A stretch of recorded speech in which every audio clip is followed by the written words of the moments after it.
সর্বপ্রথম হযরতে আদম আলাইহিস সালাম ফেরেশতাগণকে সালাম দিয়েছে। আল্লাহ তাআলা যখন আদম আলাইহিস সালামকে সৃষ্টি করেছেন, সৃষ্টির পর আদম আলাইহিস সালামকে বললেন, ইযহাব ইলা উলাইকান নাফর, হে আদম, তোমার সামনে অনেক মানুষ, অনেক ফেরেশতা বসে আছে, যাও তাদের সামনে যাও, গিয়ে একটা শব্দ বলে সম্ভাষণ জানাইবা, অভিবাদন করবা। সেটা হচ্ছে গিয়ে আসসালামু আলাইকুম বলবা। কি বলবা? আসসালামু আলাইকুম। হযরত আদম আলাইহিস সালাম সকল ফেরেশতাদেরকে সামনে রেখে সামনে গিয়ে বললেন আসসালামু আলাইকুম। ফেরেশতারা প্রতি উত্তরে বলল ওয়া আলাইকাস সালাম ওয়া রাহমাতুল্লাহ, হে আদম, তোমার উপরও সালাম বর্ষিত হোক এবং রহমত বর্ষিত হোক। আদম আলাইহিস সালাম শুধু আসসালামু আলাইকুম পর্যন্ত বলেছেন, আপনাদের উপর সালাম বর্ষিত হোক, শান্তি বর্ষিত হোক, রহমতের কথা বলেন নাই। কিন্তু ফেরেশতাগণ আল্লাহর সালামের পাশাপাশি আবার রহমতের কথাও বলেছে। আল্লাহ তাআলা আদম আলাইহিস সালামকে লক্ষ্য করে বললেন, আদম, তুমি ফেরেশতাদের কাছ থেকে যে উত্তরটা শুনতে পাবে, সেই উত্তরটা এবং অতিরিক্ত আরো কিছু তোমার এবং তোমার জাতি, তোমার সন্তানাদির জন্য সম্ভাষণের মাধ্যম হয়ে যাবে। তা আমরা পাইলাম কি, সর্বপ্রথম সালাম দিয়েছেন কে? হযরত আদম আলাইহিস সালাম। কাদেরকে দিয়েছেন? ফেরেশতাগণকে। এখান থেকেই সালাম শুরু হয়েছে। আর আল্লাহর নবী সাল্লাল্লাহু আলাইহি ওয়াসাল্লাম দুনিয়াতে আসার পর মক্কাবাসীরা তখন কিন্তু সালাম দিত না। দিত নাকি? মক্কাবাসীরা সালাম দিত না। মক্কার কাফেররা তখন বলতো আনআমাল্লাহু আলাইকা আইনান, এটা বলে সম্বোধন করত। একটা জিনিস বলে তো সম্বোধন করা লাগে, তাই না? সম্বোধন কি দিয়ে করত?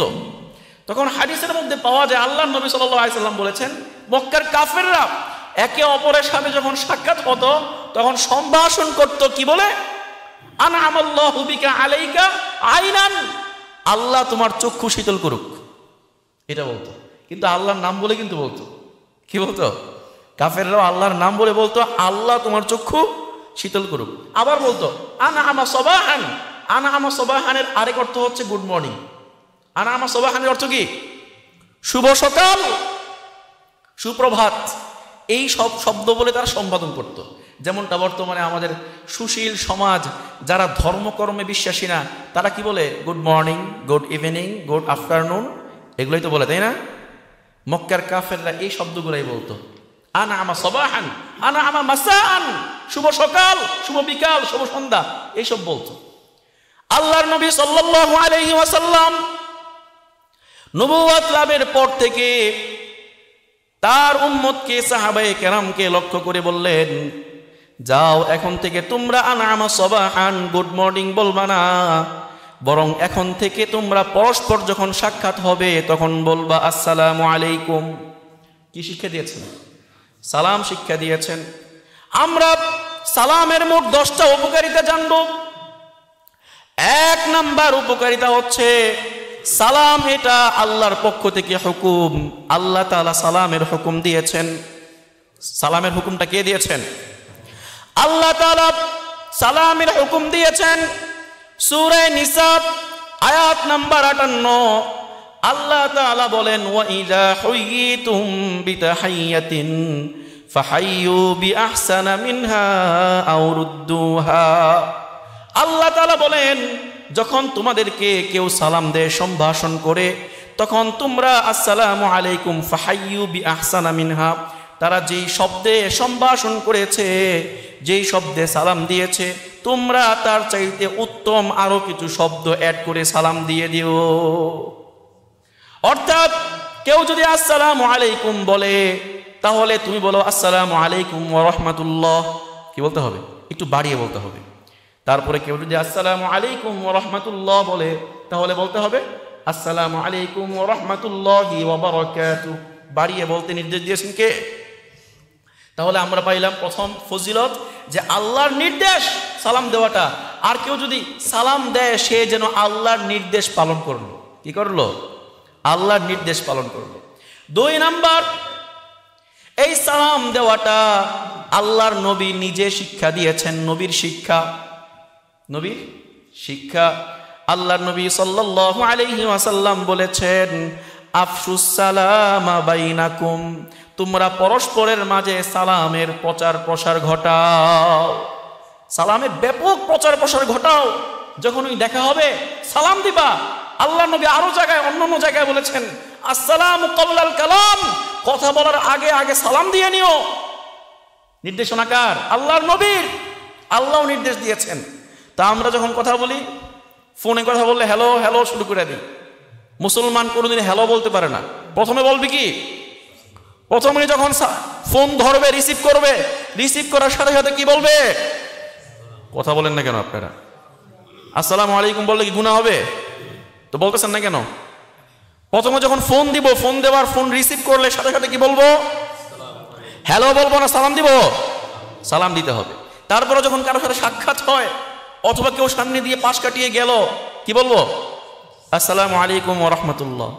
সালাম যখন কেউ দেয়, সালামের উত্তর নেওয়া কিন্তু ওয়াজিব। সালামের উত্তর নেওয়া কি? আমরা সালাম দিলাম, কিছু লোক এমন আছে অহংকারী, সালাম দিলে মাথার এমন করে মাথার লড়াই আর চলে যায়। মাথার নাড়া দিলে কিন্তু সালামের উত্তর হবে না। সালামের উত্তর মুখ দিয়ে নিতে হবে, মুখ দিয়ে নিতে হবে। সে যেমন আপনাকে আসসালামু আলাইকুম বলে, এই শব্দ বলে সালাম দিয়েছে, আপনার উচিত হচ্ছে সে যেই শব্দে সালাম দিয়েছে তার চাইতে কয়েকটা শব্দ বৃদ্ধি করে আপনি উত্তর দেন। এটা আপনার দায়িত্ব। আপনি যদি শুধুমাত্র মাথা নাড়ান তাহলে কিন্তু আপনার উত্তর আদায় হবে না। কাল কিয়ামতের ময়দানে আল্লাহ তাআলা এই সালামের উত্তর না দেওয়ার কারণে আপনাকে পাকড়াও করবেন। উত্তর দেওয়া লাগবে। আমরা পাইলাম আল্লাহর নবী সাল্লাল্লাহু আলাইহি ওয়াসাল্লাম সালাম দিতে নির্দেশনা দিয়েছেন, আফশুস সালাম বাইনাকুম। আল্লাহর নবী বলেছেন, তোমরা পরস্পরের মাঝে যখনই সাক্ষাৎ হবে তখনই তোমরা সালাম দিবা, সালামের ব্যাপক প্রচার প্রসার করবা। শুধু তাই নয়, সালামের মধ্যে আল্লাহর নবী সাল্লাল্লাহু আলাইহি ওয়াসাল্লাম সালাম দানকারীর জন্য অনেক বেশি নেকের ঘোষণা দিয়েছেন। অনেক বেশি নেক। কত নেক বলেন আপনারা? আমাদের ধারণা হইল কেউ সালাম দিলে 90 নেকি আর সালামের উত্তর দিলে 10 নেকি। আমাদের মধ্যে অনেকের এই ধারণা আছে না নাই? এটা কিন্তু ভুল ধারণা। কারণ হাদিস থেকে আবু দাউদের বর্ণনা, আল্লাহর নবী সাল্লাল্লাহু আলাইহি ওয়াসাল্লামের কাছে একজন ব্যক্তি আসলো। আয়েশা আসসালামু আলাইকুম বলল। কি বলল? আসসালামু আলাইকুম। তখন আল্লাহর নবী সাল্লাল্লাহু আলাইহি ওয়াসাল্লাম বললেন 10। আরেকজন সাহাবী আসলো, আয়েশা সালাম দিল, আসসালামু আলাইকুম ওয়া রাহমাতুল্লাহ। আল্লাহর নবী বললেন 20। তারপরে আরেকজন সাহাবী আসলো, আয়েশা বলতেছে আসসালামু আলাইকুম ওয়া রাহমাতুল্লাহি ওয়া বারাকাতুহু। এটা শোনার পরে আল্লাহর নবী বললেন 30। সাহাবায়ে কেরাম জিজ্ঞেস করলেন, ইয়া রাসূলুল্লাহ, প্রথম ব্যক্তি আসসালামু আলাইকুম বলেছে, আপনি 10 বলেছেন, ওয়া রাহমাতুল্লাহ যে বলেছে তাকে আপনি 20 বলেছেন, আর যে ওয়া বারাকাতুহু পর্যন্ত বলেছে তার ক্ষেত্রে আপনি 30 বলেছেন কেন? আল্লাহর নবী বললেন, যে ব্যক্তি প্রথমে এসে যে ব্যক্তি সালাম দিবে আসসালামু আলাইকুম পর্যন্ত, ওই ব্যক্তির আমল নামায় আল্লাহ তাআলা 10টা নেকি লিখে দেন। যে ব্যক্তি আসসালামু আলাইকুম ওয়া রাহমাতুল্লাহ পর্যন্ত সালাম দিবে, ওই ব্যক্তির আমল নামায় আল্লাহ তাআলা 20টা নেকি লিখে দেন। কয়টা? আর যে ব্যক্তি আসসালামু আলাইকুম ওয়া রাহমাতুল্লাহি ওয়া বারাকাতুহু পর্যন্ত বলবে, আল্লাহ তাআলা তার আমল নামায় 30টা নেকি লিখে দেন। এজন্য ইনশাআল্লাহ আমরা চেষ্টা করব একেবারে ওয়া বারাকাতুহু পর্যন্ত সালাম দেওয়ার জন্য। অন্তত পক্ষে আমরা ওয়া রাহমাতুল্লাহ পর্যন্ত বলবো। আসসালামু আলাইকুম মানে সালাম দিয়ে কথা শুরু করব। সালামের আগে আমরা অন্য কোনো কথা বলবো না। যাই হোক, বলতেছিলাম সালাম হচ্ছে আল্লাহর নবীর নির্দেশ, আল্লাহর নবীর শিক্ষা। 3 নাম্বার হচ্ছে সালাম দেওয়া পরস্পর এক মুসলমানের জন্য আরেক মুসলমানের হক। সালাম দেওয়াটা কি? পরস্পরের হক। আপনি একজনের সাথে সাক্ষাৎ করেছেন, আরেকজন মুসলিমকে আপনি দেখেছেন, তখন তাকে সালাম দেওয়া তার জন্য হক, আপনার দায়িত্ব। আল্লাহর নবী সাল্লাল্লাহু আলাইহি ওয়াসাল্লাম বলেছেন, লিল মুমিনি আলাল মুমিনি সিত্তু খিসালিন, এক মুসলমানের জন্য আরেক মুসলমানের 6টি হক রয়েছে। কয়টি হক? 6টি অধিকার রয়েছে, 6টি হক রয়েছে। 1 নাম্বার ইয়াউদুহু ইযা মারিদা, কোন মুসলমান ব্যক্তি যদি অসুস্থ হয়ে যায় ওই অসুস্থ ব্যক্তিকে দেখতে যাওয়া আরেক মুসলমানের দায়িত্ব।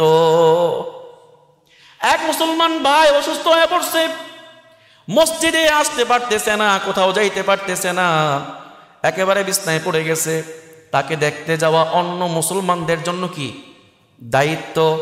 আমরা তো এটাকে দায়িত্ব মনে করি না। বড়লোক হইলে, সম্পদশালী হইলে দেখতে যাই, আর গরিব হইলে তার কোনো নামগন্ধও নেই না, নামটাও নেই না। অথচ আল্লাহর নবী সাল্লাল্লাহু আলাইহি ওয়াসাল্লামের নির্দেশনা হচ্ছে মুসলমান মাত্রই প্রত্যেক মুসলমান অধিকার রাখে অসুস্থ হইলে দেখতে যাবে। প্রত্যেকটা মুসলমান কি অসুস্থ ব্যক্তি অধিকার রাখে অসুস্থ হইলেই দেখতে যাবে। শুধু তাই নয়, আল্লাহর নবী সাল্লাল্লাহু আলাইহি ওয়াসাল্লাম যে অসুস্থ ব্যক্তিকে দেখতে যায় তার ব্যাপারে ফজিলত বর্ণনা করে গিয়েছেন। আল্লাহর নবী বলেছেন, ইন্নাল মুসলিমা ইযা আদা আখাহুল মুসলিমা, যখন কোনো মুসলমান অপর কোনো অসুস্থ মুসলমান ব্যক্তিকে দেখতে যায়, লাম ইয়াজাল ফি খুরফাতিল জান্নাহ, ওই ব্যক্তি যতক্ষণ পর্যন্ত অসুস্থ ব্যক্তিকে দেখে ফিরে না আসে ততক্ষণ পর্যন্ত আল্লাহর তৈরি জান্নাতের মধ্যে সে থাকে। আল্লাহর জান্নাতে বলছেন, এটা মুসলিম শরীফের হাদিস, কোনো হাদিসের সনদে কোনো ভেজাল নাই, সহিহ হাদিস। তো আল্লাহ নবী বলেছেন কোন মুসলমান যখন অপর কোন অসুস্থ মুসলমানকে দেখতে যায়, সে গরিব হোক, ধনী হোক, যাই হোক, চাষাবাদী হোক, অথবা সে চাকরিজীবী হোক, ব্যবসায়ী হোক, যাই হোক, দেখতে গেলে যে ব্যক্তি দেখতে যাবে ফিরে আসা পর্যন্ত আল্লাহর তৈরি জান্নাতের নাজ নিয়ামত সে ভোগ করবে। এটা আল্লাহর নবীর ঘোষণা, আমার কথা নয়। এই জন্য ইনশাল্লাহ এখন থেকে কোনো আশপাশের কোনো মুসলমান অসুস্থ হইলে তাকে দেখতে যাব, আপনি কিছু নিয়ে না যান, আপনি কোনো ফল ফলাদি রুটি কলা নিয়ে না যান, সমস্যা নাই, অন্তত দেখে আসুন। তার উপকার না হইলেও আপনার উপকার হবে। দেখার মাধ্যমে কাদের উপকার হবে? যে দেখতে যাবে তার উপকার হবে, কারণ জান্নাতের মধ্যে থাকবে কে? সে নিচে। আর গিয়ে আমরা কিছু দোয়া করব, তার জন্য, অসুস্থ ব্যক্তির জন্য দোয়া করব। আল্লাহ নবী সাল্লাল্লাহু আলাইহি ওয়াসাল্লাম যখনই কোনো কেউ অসুস্থ হতেন, আল্লাহ নবী যাইতেন, গিয়া তার বুকের উপর হাত রেখে একটা দোয়া করতেন, আসআলুল্লাহাল আযীম রব্বাল আরশিল আযীম আন ইয়াশফিয়াক। কি দোয়া করতেন? আসআলুল্লাহাল আযীম রব্বাল আরশিল আযীম আন ইয়াশফিয়াক। এই দোয়া পড়তেন যে, হে আল্লাহ, আমি আপনার কাছে প্রার্থনা করছি, আপনি তাকে সুস্থ করে দিন। এই দোয়াটা করবেন ইনশাআল্লাহ। তো বলতেছিলাম, 1 নাম্বার দায়িত্ব, 1 নাম্বার অধিকার হচ্ছে কোনো অসুস্থ হলে, কোনো মুসলমান অসুস্থ হলে দেখতে যাওয়া। 2 নাম্বার দায়িত্ব, ইয়াশহাদুহু ইযা মাতা, কোন মুসলমান যদি মারা যায় তাহলে ওই মুসলমানের জানাজায় অংশগ্রহণ করা অপর সকল মুসলমানের দায়িত্ব। এক মুসলমান মারা গেছে, তার জানাজায় অংশগ্রহণ করা মুসলমানদের দায়িত্ব কিনা? এখন তো আমরা আত্মীয় স্বজন হইলে যাই, আত্মীয় স্বজন না হইলে যাই না। অথচ আল্লাহ নবী বলছেন, কোন ব্যক্তি যদি জানাজায় অংশগ্রহণ করে তার জন্য আল্লাহ তাআলা 1 কিরাত সওয়াব লিখে দেন। কয় কিরাত? 1 কিরাত সওয়াব লিখে দেন। জানাজার পর যদি দাফনের কাজে অংশগ্রহণ করে আরো 1 কিরাত লেখা হয়, মোট 2 কিরাত। সাহাবায়ে কেরাম জিজ্ঞেস করলেন, ইয়া রাসূলুল্লাহ, কিরাতের মাপটা কি, পরিমাপটা কি? আল্লাহ নবী বললেন, 1 কিরাত হচ্ছে 1 উহুদ পাহাড় সমপরিমাণ সওয়াব। এত সওয়াব আপনি অর্জন করতে পারবেন যে কোনো জানাজায় অংশগ্রহণ করলে, আত্মীয় স্বজন হোক, অনাত্মীয় হোক, অংশগ্রহণ করলেই সওয়াব। 2 নাম্বার পাইলাম জানাজায় অংশগ্রহণ করা। 3 নাম্বার দায়িত্ব হচ্ছে ওয়ায়ুজিবুহু ইযা দাআ, কোন ব্যক্তি যদি দাওয়াতের জন্য আহ্বান করে, খাবারের জন্য আহ্বান করে, ওই ব্যক্তির দাওয়াত গ্রহণ করা, অন্য যাদেরকে দাওয়াত দিবে তাদের দায়িত্ব। দাওয়াত দিলে দাওয়াতে অংশগ্রহণ করাই কি দায়িত্ব। তো মোট কটা পেলাম আমরা? 3টা পাইলাম। 1 নাম্বার অসুস্থ হলে দেখতে যাওয়া, 2 নাম্বার মারা গেলে জানাজায় অংশগ্রহণ করা, 3 নাম্বার হচ্ছে কি বলেন? দাওয়াত দিলে দাওয়াতে অংশগ্রহণ করা। 4 নাম্বার ওয়ায়ুসাল্লিমুহু ইযা লাকিয়া, মুসলমানের সাথে যদি সাক্ষাৎ হয়, সাক্ষাৎ হলে প্রথমে সালাম দেওয়া, যে সাক্ষাৎ করবে তার দায়িত্ব। কার দায়িত্ব? যে সাক্ষাৎ করবে তার দায়িত্ব, সালাম দিতে হবে। 5 নাম্বার ওয়ায়ুসাম্মিতুহু ইযা আতাসা, হাঁচি দিলে হাঁচির পর যদি আলহামদুলিল্লাহ বলে, ওই ব্যক্তির প্রতি উত্তরে ইয়ারহামুকাল্লাহ বলা, যে শুনবে তার দায়িত্ব। আমরা অনেকে মনে করি সালামের উত্তর দেওয়া শুধুমাত্র ওয়াজিব। সালামের উত্তর দেওয়াই ওয়াজিব না, বরং কেউ যদি হাঁচি দেয়, হাঁচির পরে সে আলহামদুলিল্লাহ বলল, আপনার কানে আলহামদুলিল্লাহ শব্দটা আসছে, তখন ইয়ারহামুকাল্লাহ বলে তার হাঁচির জবাব দেওয়া আপনার জন্য দায়িত্ব, ওয়াজিব। কি হয়ে যায়? এই জন্য দোয়াটা মনে রাখবো। কি বলবো? ইয়ারহামুকাল্লাহ, ইয়ারহামুকাল্লাহ। সবাই বলি ইয়ারহামুকাল্লাহ, মানে হচ্ছে আল্লাহ তাআলা তোমার উপর রহম করুন, আল্লাহ তাআলা তোমার উপর রহম করুন। 4 নাম্বার দায়িত্ব পাইলাম, হাঁচি দিলে, হাঁচি দেওয়ার পর আলহামদুলিল্লাহ বললে ইয়ারহামুকাল্লাহ বলা, যে শুনবে তার দায়িত্ব, বলা দায়িত্ব। 5 নাম্বার গেল। 6 নাম্বার হচ্ছে ওয়ায়ানসাহুহু ইযা গাবা আও শাহিদা, অপর কোনো মুসলমান যদি অনুপস্থিত থাকে, ওই মুসলমানের কল্যাণ কামনা করা আরেক মুসলমানের জন্য দায়িত্ব। এক মুসলমান ভাই বাড়িতে নাই, দেখতেছেন তার বাড়িতে একটা ছাগল ছটফট করতেছে, খাবার নাই, আপনি একটু, আপনার দায়িত্ব হচ্ছে ওই ছাগলটাকে খাবার দেওয়া। কোনো মুসলমান ভাই বাড়িতে নাই, তখন তার এমন বৃষ্টি হইতেছে, সব নষ্ট হয়ে যেতেছে, কাপড় চোপড় বাহিরে, আপনার দায়িত্ব কাপড় চোপড়গুলা একটু গুছায় ভিতরে রাখা। অর্থাৎ অনুপস্থিত হোক অথবা উপস্থিত হোক, অপর কোনো মুসলমান ভাইয়ের কষ্ট দেওয়া যাবে না, অপর কোনো মুসলমান ভাইকে বিপদের মধ্যে ফেলা যাবে না, বরং তার কল্যাণ কামনা করতে হবে, তার উপকার দেখতে হবে। ঠিক আছে? এটা কি প্রত্যেক মুসলমানের দায়িত্ব। আমরা মোট 6টা জিনিস পাইলাম। এক মুসলমানের জন্য আরেক মুসলমানের দায়িত্ব কয়টা? 6টা। 1 নাম্বার ছিল অসুস্থ হলে দেখতে যাওয়া। 2 নাম্বার মারা গেলে তার জানাজায় অংশগ্রহণ করা। 3 নাম্বার দাওয়াত দিলে তার দাওয়াতে অংশগ্রহণ করা। 4 নাম্বার হচ্ছে সাক্ষাৎ হলে সালাম দেওয়া। 5 নাম্বার কি? 5 নাম্বার হাঁচি দিলে হাঁচির উত্তরে ইয়ারহামুকাল্লাহ বলা। আর 6 নাম্বার সর্বাবস্থায় অপর কোনো মুসলমানের কল্যাণ কামনা করা, ক্ষতি করতে না চাওয়া। এই 6টা হচ্ছে কি মুসলমানের দায়িত্ব। তো বলতেছিলাম, যদি আপনি সালাম দেন, সালামের আলোচনা চলছিল 3 নাম্বার উপকারিতা। সালামের 3 নাম্বার উপকারিতা ছিল সালামের মাধ্যমে দায়িত্ব আদায় হয়। কি হয়? মুসলমানের দায়িত্ব আদায় হয়। 4 নাম্বার, সালামের মাধ্যমে সহজে নিরাপদে জান্নাতে যাওয়া যায়। আল্লাহর তৈরি জান্নাতে নিরাপদে যাওয়া যায়। আমার কথা নয়, আল্লাহর নবীর কথা। হযরত আব্দুল্লাহ বিন সালাম রাদিয়াল্লাহু আনহু থেকে বর্ণিত সালামের হাদিসটা বর্ণনা করেছেন আব্দুল্লাহ বিন সালাম। কে বর্ণনা করছেন? আব্দুল্লাহ বিন সালাম রাদিয়াল্লাহু আনহু। তিনি বলেন, আল্লাহর নবী সাল্লাল্লাহু আলাইহি ওয়াসাল্লাম বলেছেন, আইয়ুহান নাস আফশুস সালাম, হে মানুষ সকল 4টা কাজ করো। কয়টা কাজ? আল্লাহর নবী সকল উম্মতকে 4টা কাজ করার নির্দেশ দিয়েছেন, আর বলেছেন এই 4টা কাজ যদি করো তাহলে নিরাপদে নিবৃত্তে তুমি জান্নাতে চলে যেতে পারবা। আল্লাহর নবী বলেছেন, 1 নাম্বার আফশুস সালাম, ব্যাপক সালামের প্রচার প্রসার করো, সালামের ব্যাপক প্রচার প্রসার করো। যাকেই দেখবা সালাম দিবা, ছোট হোক বড় হোক সবাইকে সালাম দিবা, পরিচিত হোক অপরিচিত হোক সবাইকে সালাম দিবা, গরিব হোক ধনী হোক সালাম দিবা, ক্ষমতাশীল হোক অথবা ক্ষমতাহীন হোক সবাইকে সালাম দিবা। এখন তো আমাদের ট্রেন্ড হয়ে গেছে, কোনো ক্ষমতাশীল ব্যক্তিকে দেখলে আসসালামু আলাইকুম, আর যদি গরিব কোনো ব্যক্তি যার ক্ষমতা নাই এমন কোনো ব্যক্তি দেখলে 1000 বার দেখলেও সালাম দেয় না। আছে না নাই? আল্লাহর নবী বলেছেন আফশুস সালাম, সালামের ব্যাপক প্রচার প্রসার করবা, যাকেই দেখবা তাকেই সালাম দিবা। 1 নাম্বার আমল, 4টা আমল করতে পারলে সহজে জান্নাতে যাওয়া যায়। কয়টা আমল বলছিলাম? 4টা আমল যদি আমরা করতে পারি তাহলে নিরাপদে সহজে জান্নাতে যাওয়া যাবে। 1 নাম্বার ছিল আফশুস সালাম বাইনাকুম, পরস্পরের মাঝে ব্যাপক সালামের প্রচার প্রসার করা। 2 নাম্বার ওয়াসিলুল আরহাম ওয়া আত'ইমুত তাআম, মানুষকে যারা গরিব, যারা দুর্ভিক্ষের মধ্যে পড়ে আছে, যাদের খাবার নাই, এমন ব্যক্তিদেরকে খাবার খাওয়ানো। 2 নাম্বার আমল কি?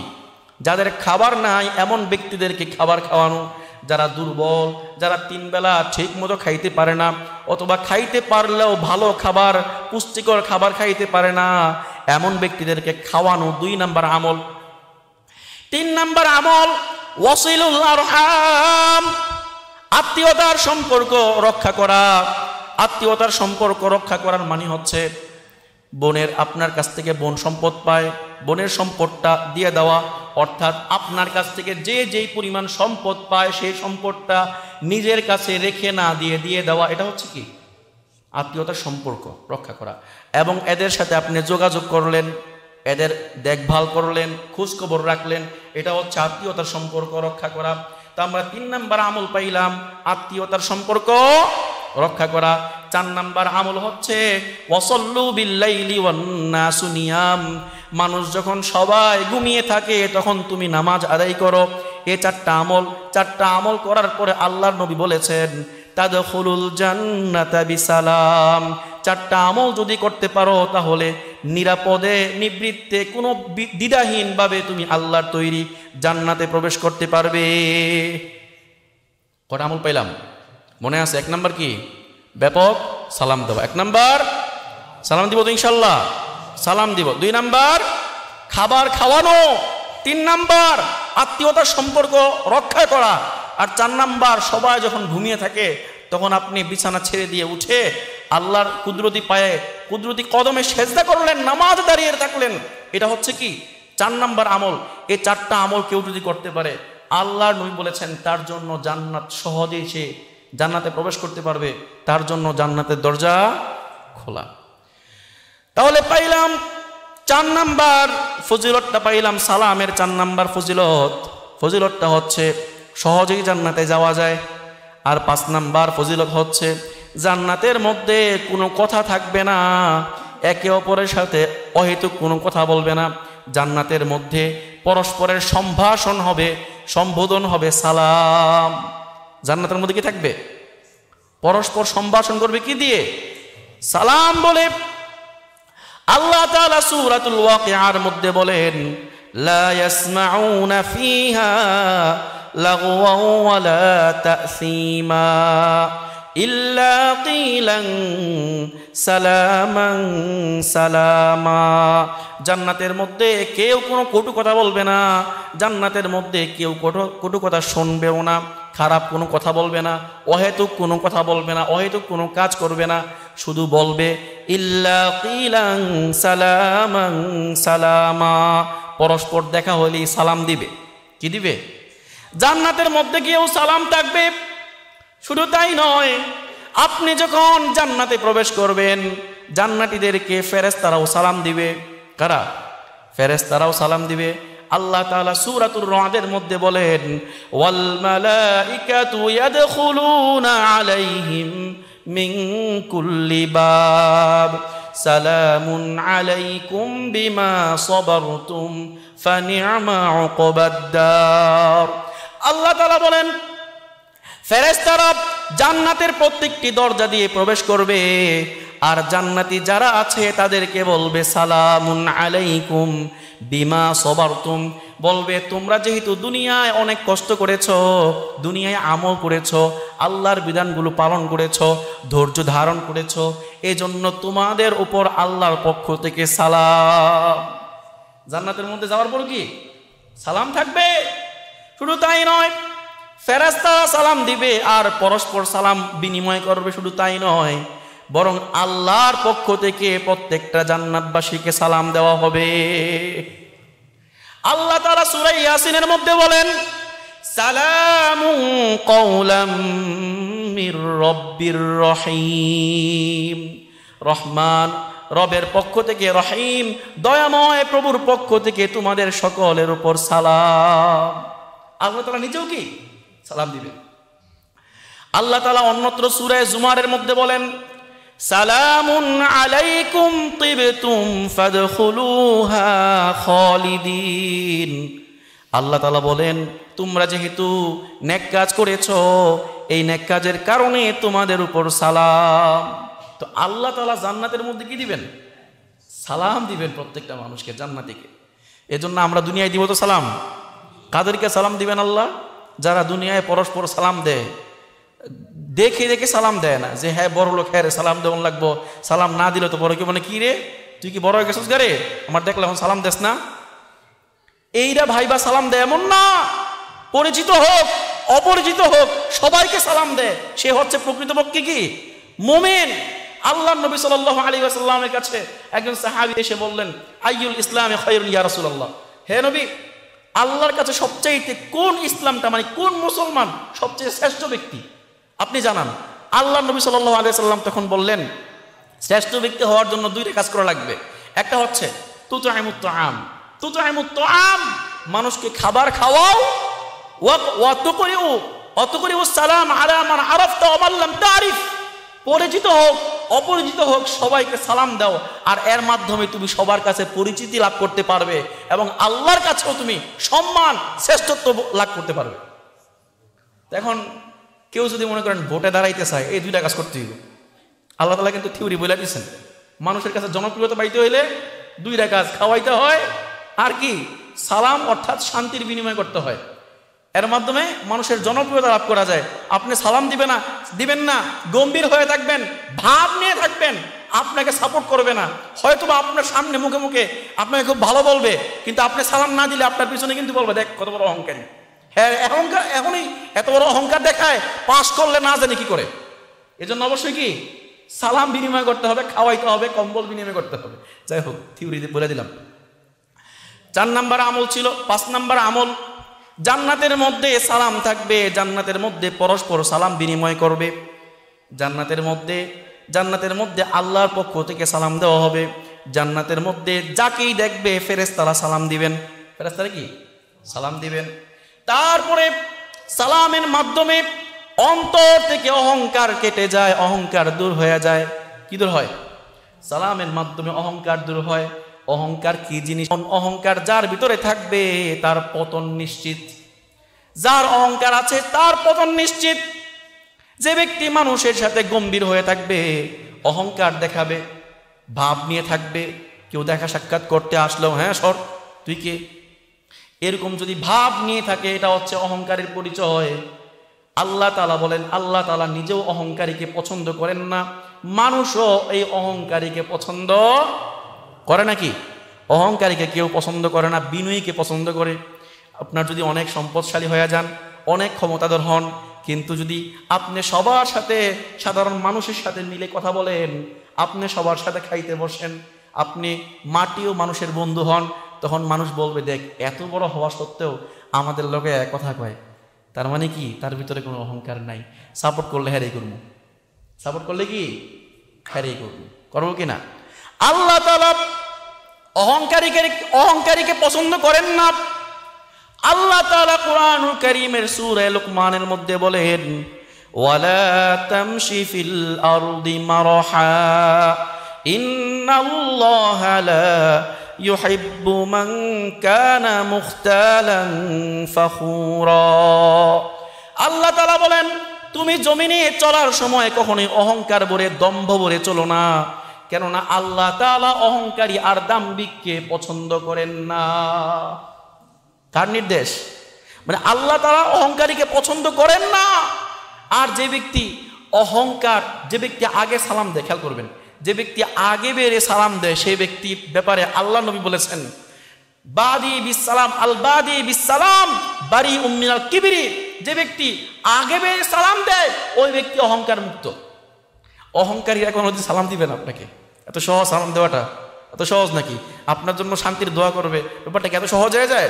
আপনাকে সালাম দিলে মানে সে ছোট হয়ে গেল, আপনাকে মানে ভাবটা এমন যে আমি সালাম দিব মানে আমি ছোট হয়ে বড়, এখন হ্যাঁ সালাম দিলে আমি ছোট হয়ে গেলাম, সালাম দিব না। তো অহংকারী কোনো দিন সালাম দেয় না। আর আল্লাহ নবী বলেছেন যে সালাম দেয় সে অহংকারী না। এজন্য সালাম অবশ্যই দিবেন, অন্তর থেকে অহংকার দূর হয়ে যাবে। আল্লাহ নবী সাল্লাল্লাহু আলাইহি সাল্লাম বলেছেন, লা ইয়াদখুলুল জান্নাতা মান কানা ফি কলবিহি মিসকালু যাররাতিন মিন কিবরিন। যার অন্তরের মধ্যে সরিষার দানা পরিমাণ অহংকার থাকবে, ওই ব্যক্তি অহংকার নিয়ে আল্লাহর তৈরি জান্নাতে প্রবেশ করবে না। তো অহংকার নিয়ে আপনি জান্নাতে প্রবেশ করতে পারবেন না, কিন্তু আপনি যদি সালাম দেন তাহলে আপনার অন্তরে কোনো অহংকার থাকবে। আপনারা সবাই কথা বুঝতেছেন? বুঝলে কিন্তু হা না কইবেন, তাহলে আমার কথা ভালো করে বের হবে। যাই হোক, বলতেছিলাম কি যে সালাম দেওয়ার মাধ্যমে অহংকার দূর হয়, তারপরে বিনয় সৃষ্টি হয় অন্তরের মধ্যে। 7 নাম্বার হচ্ছে সালামের মাধ্যমে কৃপণতা দূর হয়। কিসের মাধ্যমে? সালামের মাধ্যমে কৃপণতা, বখিলতা দূর হয়। কেমনে সালামের মাধ্যমে বখিলতা দূর হয়? একটা হাদিস থেকে জানবো। আল্লাহ নবী সাল্লাল্লাহু আলাইহি ওয়াসাল্লামের কাছে একজন ব্যক্তি আসলো, আয়েশা বলতেছে, ইয়া রাসূলুল্লাহ, খেয়াল করে শুনতে হবে, ইয়া রাসূলুল্লাহ, আমার বাগানের মধ্যে অমুক ব্যক্তির একটা গাছ আছে, এই গাছের কারণে আমি ঢুকতেও পারি না, মহিলা নিয়ে ঢুকতে পারি না, ঢুকলে দিয়ে ইহারা থাকে, সমস্যা হয়। আল্লাহ নবী সাল্লাল্লাহু আলাইহি ওয়াসাল্লাম ওই এক গাছের মালিক ব্যক্তিকে ডাকালেন, ডেকে বললেন, শোনো, এই গাছটা তুমি আমার কাছে বিক্রি করে দাও। আল্লাহ নবী বললেন কি, এই গাছটাকে তুমি আমার কাছে বিক্রি করে দাও। সে বলল, না, আমি বিক্রি করবো না। আবার আল্লাহ নবী বললেন, ঠিক আছে, বিক্রি না করলে দান করে দাও। না, দান তো আগেই না, দান তো কি আগেই না। আল্লাহ নবী বললেন, শোনো, তুমি যদি এই গাছটি এখন দান করে দাও মুসলমানদের জন্য, তাহলে আল্লাহ তাআলা তোমার জন্য জান্নাতের মধ্যে একটা গাছ দান করবেন। এই কথা শোনার পর ওই ব্যক্তি বলল, না, তাও আমি দিব না। কেমন করার করা, কেমন বখিলের বখিল, খেয়াল করছেন? জান্নাতে গাছ পাইবো, তাও কেউ কি, না, আমার লাগবো না। আল্লাহ নবী বললেন, মা রাআইতু আবখালা মিনকা, তোমার চাইতে তো বড় কোনো বখিল আর কৃপণ আমার জিন্দেগিতে আমি দেখি নাই। কি বললেন?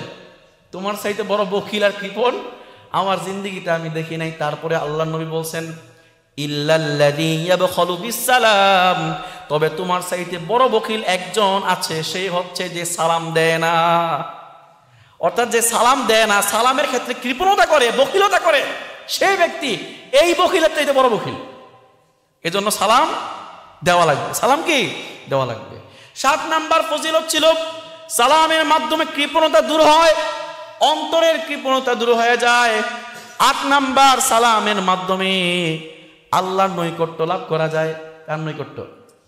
আল্লাহর নৈকট্য লাভ করা যায়। আল্লাহ নবী সাল্লাল্লাহু আলাইহি ওয়াসাল্লাম বলেছেন, ইন্না আউলান নাসি বিল্লাহ, আল্লাহর কাছে সবচাইতে প্রিয় হচ্ছে মান বাদাআ বিসসালাম, যে ব্যক্তি প্রথমে সালাম দেয় ওই ব্যক্তি হচ্ছে আল্লাহর কাছে সবচাইতে প্রিয়। আল্লাহর কাছে সবচাইতে প্রিয় ব্যক্তি হচ্ছে যে ব্যক্তি সালাম দেয়। 9 নাম্বার হচ্ছে সালামের মাধ্যমে পারস্পরিক সৌহার্দ্য, পারস্পরিক ভ্রাতৃত্ববোধ, পারস্পরিক সম্পর্ক তৈরি হয় কি না? আজকে কিন্তু সালাম বিষয়ে আলোচনা করতেছি, খেয়াল রাখবেন। সালামের মাধ্যমে পারস্পরিক ভ্রাতৃত্ব, পারস্পরিক সম্পর্ক তৈরি হয়। আল্লাহর নবী সাল্লাল্লাহু আলাইহি ওয়াসাল্লাম বলেছেন, লা তাদখুলুনাল জান্নাতা হাত্তা তুমিনু, তোমরা যতক্ষণ পর্যন্ত ঈমানদার না হবে ততক্ষণ পর্যন্ত জান্নাতে প্রবেশ করতে পারবে না। অর্থাৎ জান্নাতে প্রবেশ করার জন্য লাগবে কি? ঈমান লাগবে। কথা বলে না, বুঝে না মনে হয়। জান্নাতে প্রবেশ করার জন্য কি লাগবে? 1 নাম্বার, আল্লাহ নবী বলেছেন জান্নাতে প্রবেশ করতে পারবে না যতক্ষণ না পর্যন্ত তোমরা ঈমানদার না হও। ওয়ালা তুমিনু হাত্তা তাহাব্বু, আর তোমরা ঈমানদারও হতে পারবে না ততক্ষণ পর্যন্ত না পরস্পর ভ্রাতৃত্ব বন্ধন তৈরি না হয়। পরস্পর যখন সম্পর্ক ভালো থাকবে তখন তোমাদের ঈমানের পূর্ণতা লাভ করবে, আর এর মাধ্যমে তুমি জান্নাতে প্রবেশ করতে পারবা। তখন আল্লাহ নবী সাল্লাল্লাহু আলাইহি ওয়াসাল্লাম একটা থিওরি বললেন, আওয়ালা আদুল্লুকুম আলা শাইইন ইযা ফাআলতুমুহু তাহাবাবতুম, আমি কি তোমাদেরকে এমন একটা আমল বলে দিব যে আমলটা করলে তোমাদের পরস্পরের ভ্রাতৃত্ব বন্ধন, মহাব্বত তৈরি হবে। দেখেন, প্রথমে বলছেন কি, তোমাদের ঈমান না আনা পর্যন্ত তোমরা জান্নাতে প্রবেশ করতে পারবে না, আর ঈমান পূর্ণতা পাবে না যতক্ষণ না পর্যন্ত পরস্পর কি সম্পর্ক না থাকে। আর সম্পর্ক করার জন্য একটা আমল আছে, যে আমলটা করলে তোমাদের সম্পর্ক কি তৈরি হবে। তারপরে আল্লাহর নবী বললেন, আফশুস সালামা বাইনাকুম, তোমাদের পরস্পরের মাঝে সালাম বিনিময় করো, তাহলে তোমাদের মাঝে আল্লাহ তাআলা ভ্রাতৃত্ব বন্ধন, সম্পর্ক তৈরি করে দিবেন। এজন্য কি লাগবে? সালাম বিনিময় করা লাগবে। সালাম দিব তো ইনশাল্লাহ। সালাম মানে হচ্ছে শান্তি। সালাম মানে কি? শান্তি। দোয়া করা, আসসালামু আলাইকুম, তোমাদের উপর শান্তি বর্ষিত হোক, মানে কি আল্লাহর কাছে আপনি দোয়া করলেন, আল্লাহ এর উপর আপনি শান্তি বর্ষণ করেন। আচ্ছা দেখেন তো, এই শান্তির সবচাইতে বড় হকদারকে শান্তির দুয়ার মা বাবা, তাই না? আপনি অন্য মুরব্বীকে দেখলে সালাম দিলেন, রাস্তাঘাটে কাউকে দেখলে, হুজুর দেখলে সালাম দিলেন, কিন্তু ঘরে ঢুকলে সালাম দিলেন না, হবে এটা? আরে আপনার শান্তির দোয়া সবার আগে পাওয়ার যোগ্য হচ্ছে আপনার মা বাবা। আপনি যখন ঘরে যাবেন, ঘরে যাওয়ার সাথে সাথে আপনি মা বাবাকে সালাম দিবেন তো ইনশাল্লাহ। আর ঘরে যাওয়ার ক্ষেত্রে একটা আমল আছে, আল্লাহ নবী সাল্লাল্লাহু আলাইহি সাল্লাম এই আমলটা বলেছেন, 5টা আমল যদি কেউ করে, আল্লাহ মানে হযরত আনাস রাদিয়াল্লাহু আনহুকে 5টা বিষয়ের নির্দেশনা দিয়ে গেছেন। কয়টা বিষয়ের? হযরত আনাস রাদিয়াল্লাহু আনহু বলেন, আওসানি নবী সাল্লাল্লাহু আলাইহি ওয়াসাল্লাম বিখামসি খিসালিন, আল্লাহর নবী সাল্লাল্লাহু আলাইহি ওয়াসাল্লাম আমাকে 5টা বিষয়ের নির্দেশ দিয়ে গেছেন। কয়টা বিষয়ের? 5টা বিষয় যদি কেউ আমল করতে পারে, 5টা আমল যদি কেউ করতে পারে, তাহলে তার 5টা পুরস্কার লাভ হবে। কয়টা পুরস্কার? অর্থাৎ 5টা আমলে 5টা পুরস্কার, ছোট্ট আমল বড় পুরস্কার। 1 নাম্বার আমল হচ্ছে, আল্লাহর নবী বলেন, তুসবিগুল উযু আতুজাদ ফি উমরিক। 1 নাম্বার আমল হচ্ছে উত্তম রূপে ওযু করবা, এর মাধ্যমে তোমার হায়াত বৃদ্ধি পাবে। উত্তম রূপে ওযু করার দ্বারা কি পায়? কি বৃদ্ধি পায়? হায়াত বৃদ্ধি পাবে। 2 নাম্বার আমলের কথা বলেছেন, আল্লাহর নবী বললেন, ওয়া ইলা ফাসাল্লিম আলা উলাইকান নাফার। আল্লাহর নবী সাল্লাল্লাহু আলাইহি ওয়াসাল্লাম বলেন, যখনই আমার উম্মতের কারো সাথে যখনই তুমি সাক্ষাৎ করবে, তখনই তাকে সালাম দিবে। উম্মতের কারো সাথে সাক্ষাৎ করলে সাথে সাথে কি সালাম দেওয়া লাগবে। ফাসাল্লিম আলা মান লাকিয়াকা মিন উম্মতি। আল্লাহর নবী বলেন, আমার উম্মতের কোন ব্যক্তির সাথে সাক্ষাৎ করার সাথে সাথে সালাম দিবে, তাহলে তাকসুরু হাসানাতুকা, তোমার নেকি বৃদ্ধি পাবে। 1 নাম্বার বলেছেন, তুমি যদি ওযু উত্তম রূপে করো, তোমার হায়াত বৃদ্ধি পাবে। 2 নাম্বার আমল হচ্ছে, যার সাথে সাক্ষাৎ করবা সালাম দিবা, তোমার নেকি বৃদ্ধি পাবে। 3 নাম্বার আমলের কথা বলেছেন, ওয়া ইযা দাখালতা বাইতাকা ফাসাল্লিম আলা আহলি বাইতিক তাক ইয়াকসুরু খায়রু বাইতিক।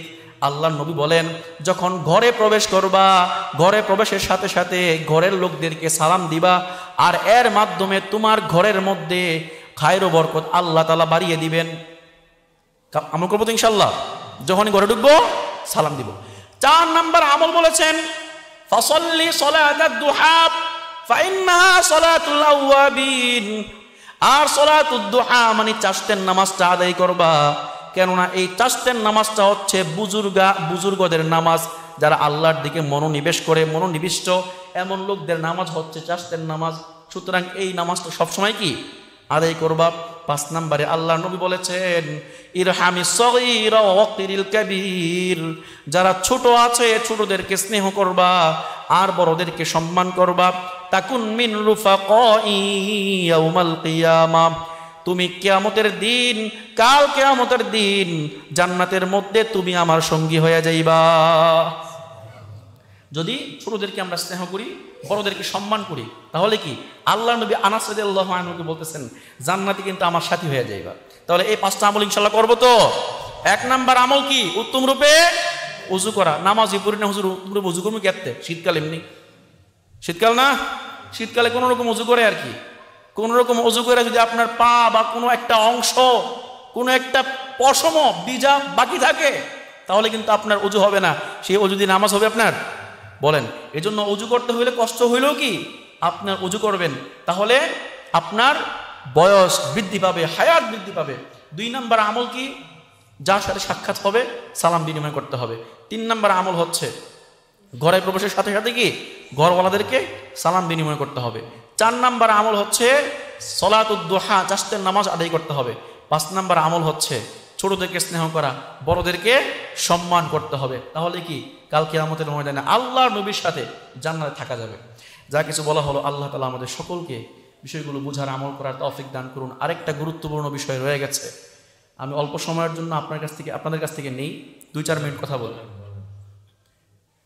আমাদের সমাজে এখন মহামারী একটা ভাইরাস ঢুকে গেছে, জানেন? মহামারী আর একটা ভাইরাস ঢুকছে। বলতে পারেন হুজুর করোনা মহামারী তো গেছে, এখন আরেকটা কোন মহামারী আসলো?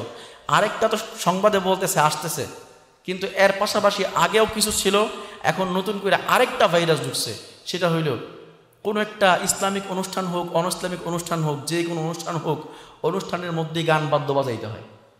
এটা হচ্ছে আরেকটা কি ভাইরাস। আপনি গান বাদ্য শুনবেন, ইয়ারফোন কানের মধ্যে ইয়ারফোন লাগায় উড়াদুরা গান শুনেন, আপনার কোনো নিষেধ নেই। কিন্তু আপনি গান শুনতে গিয়া আরেকজনের ঘুম নষ্ট করবেন, সেই অধিকার ইসলাম আপনাকে দেয় নাই, সমাজ আপনাকে দেয় নাই। কে কইছে আপনি গান শুনতে? গান আনতে কইছে কে? সমাজ কি আপনাকে বলছে গান আনতে? এটাই বলতেছি, আপনি শুনতে চাইলে কানের মধ্যে ইয়ারফোন লাগায় শোনেন না, তো নাই। আপনাকে গান শুনতে গেলে আমি না করবো না, আপনি গান শোনেন, সমস্যা নাই। কিন্তু অন্য কাউকে কষ্ট দেওয়া যাবে নাকি বলেন? কষ্ট দেওয়া যাবে? আল্লাহ নবী সাল্লাল্লাহু আলাইহি ওয়াসাল্লাম বলেছেন, কড়া কথা বলছেন, যারা গান শুনবে কাল কিয়ামতের ময়দানে কানটার মধ্যে না সীসা ঢেলে দেওয়া হবে। আপনি যদি এই গরম সীসা গ্রহণ করতে পারেন কানের মধ্যে, তাহলে গান শুইলেন। আর যদি বলেন যে গরম সীসা তো গ্রহণ করতে পারবো না, সহ্য করতে পারবো না, তাহলে নিজেও শুনেন না, অন্য কাউকে শোনার জন্য বাধ্য করেন না, অন্য কাউকে কষ্ট দিয়েন না। কিছুদিন আগেও একটা গান চলছিল, রাত 2টা পর্যন্ত আমরা ঘুমাইতে পারি নাই। পারছি? প্রতিবাদ না, বোঝানোর চেষ্টা করেছি, তাও হয় নাই, কাজ হয় নাই। মানে এতটা উদ্ধত্তপূর্ণ তারা আচরণ করছে যে বোঝানোর চেষ্টা করছি, গিয়েছিলাম বাড়িতে, তা সত্ত্বেও বন্ধ করে নাই। আর এখন আবার শুরু হয়েছে গানের পালা। আমরা চেষ্টা করি, আমি চেষ্টা করি তাবলীগের মাধ্যমে হোক, যেমনে হোক, যুবকদেরকে একটু ভালো পথে রাখার জন্য। আর কিছু লোক আছে সবসময় খালি গানের দিকে নিয়ে যাওয়ার চেষ্টা করে মানুষকে।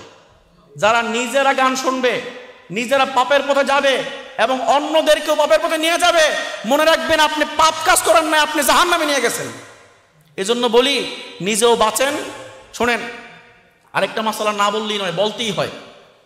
আমরা ইবাদত কবুল হওয়ার জন্য 1 নম্বর শর্ত হচ্ছে হালাল খাওয়া।